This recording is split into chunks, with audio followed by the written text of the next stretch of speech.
Hey, it's John here from John Still Runs. I'm 3 weeks and 2 days post-surgery for prostate cancer. I think I'm going quite well.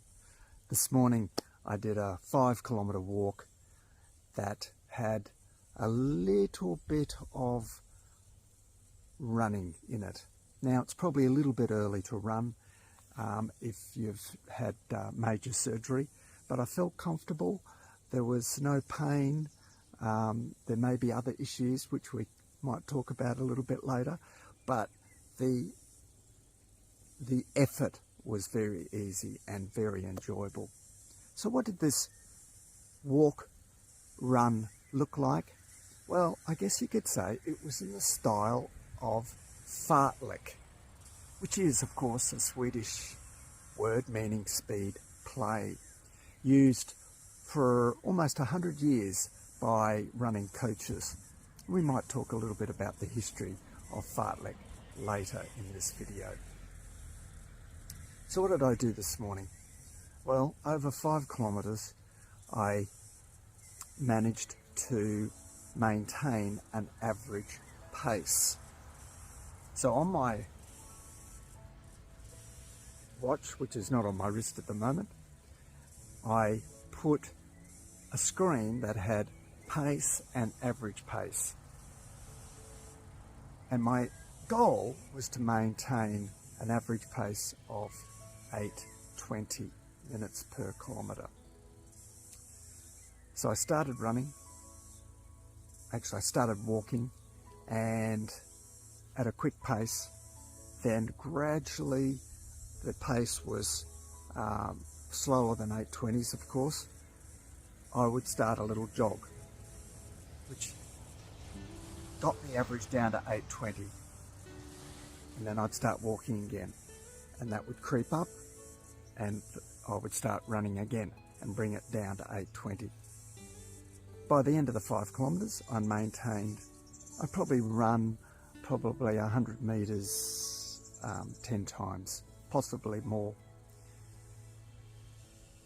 And it was very enjoyable, I've got to say. I thought I'd do a little bit of research on Fartlek training for runners. So I went to Wikipedia, found out some information, which I'm going to present here.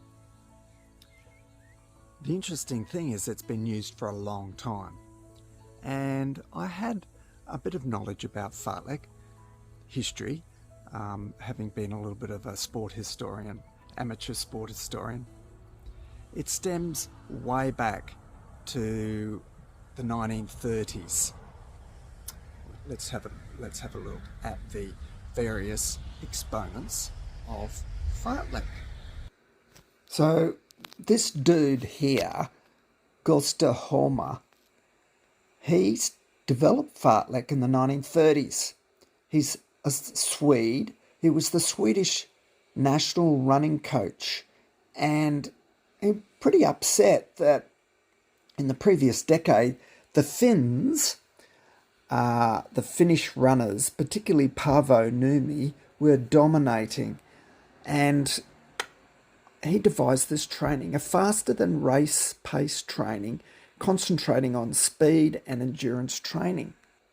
Now, across the ocean to the United States, Fartlek training was probably introduced there in the 1940s, but by the 1960s, in the hands of this lady, Doris Brown Heritage, a running coach for the Seattle Pacific University, her Fartlek sessions for her athletes started encouraging her runners to run very quickly over 40 to 200 yard sprints, 5 to 7 minute segments with perceived exertions, as she called it.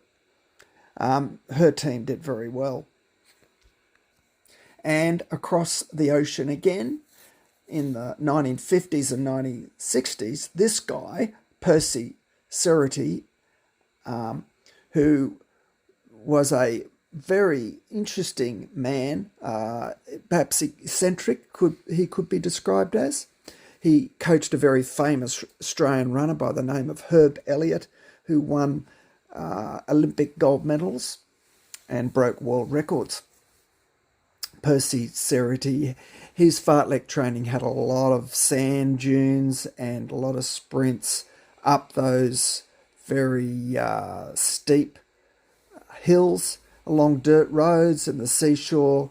His fartlek was very unstructured and very useful for his athletes. And across the ocean again, a little ocean this time, to New Zealand, where Arthur Lydiard, who was very influential in running coaching back in the 60s and the 70s. He also used fartlek in an unstructured way alongside his long, slow distance running methods. Very effective for his athletes as well. And then back the ocean again, this time to Victoria, where a Australian running coach by the name of Chris Wardlaw, who you can see here, coach of Steve Monteghetti, a famous Australian marathoner. Chris Wardlaw designed what was called the Mona fartlek. But this fartlek was quite structured, not unstructured. It was a 20-minute run session with some very vigorous running instituted into that session, usually a track session.